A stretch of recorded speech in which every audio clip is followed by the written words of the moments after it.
دنیا میں ایک پروفیسر تھا, اس کا نام تھا کلیٹن کرسٹنسن. دنیا کا ٹاپ بزنس اسکول ہے ہارورڈ بزنس اسکول, وہاں پڑھاتا تھا. ڈنرز ہوتے تھے تو وہاں ملتا تھا, تو اس نے دیکھا کہ اتنے کامیاب ترین پروفیشنل لوگ ہیں, ان کی ازدواجی زندگیاں خراب ہیں, پیسہ بے شمار ہے, یعنی پرسنل لائف نہیں چل سکی لیکن پیسہ کما لیا.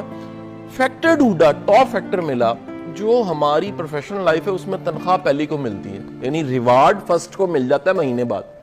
جو ہماری فیملی لائف ہے نا, اس کا ریوارڈ پہلی کو نہیں ملتا, اس کو 15 سے 20 سال لگتے ہیں. اب یہ 15 سے 20 سال کا سٹیمنا کہاں سے لے کر آئیں کہ 15 سے 20 سال بعد پتہ لگتا ہے. مجھے لگتا ہے ایسے فضا کہ جو ہماری ازدواجی زندگی ہے نا, اس میں فزیکل انٹیمیسی, بڑے اچھے ورڈز میں بول رہا ہوں, وہ مائنس ہوتی ہے تو پتہ لگتا ہے اصل میں لائف کیا تھی. کیونکہ پھر ہماری ایموشنل انٹیمیسی کا, انٹلیکچوئل انٹیمیسی کا, سول انٹیمیسی کا وقت آتا ہے. اب درد محسوس ہوا, اب ہوئی کہ اگر ہمیں 15 منٹ اکٹھا بیٹھنا پڑے تو بات کیا کریں گے.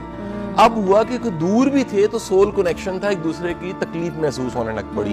تو ہمارے ہاں جو کہہ لیجئے جو کنیکشن ہے ایک انسان کا انسان کے ساتھ, اس میں کمانا, کیونکہ وہ پہلی کو دکھ جاتا ہے اس لیے اس میں obsession زیادہ ہوتا ہے. اور فیملی لائف کیونکہ اس کے ریوارڈز فوراً نہیں آتے, بچے چھوٹے ہیں, پلتے ہیں, بڑے ہوتے ہیں تو پتہ لگتا ہے پروڈکٹ کیا تھا.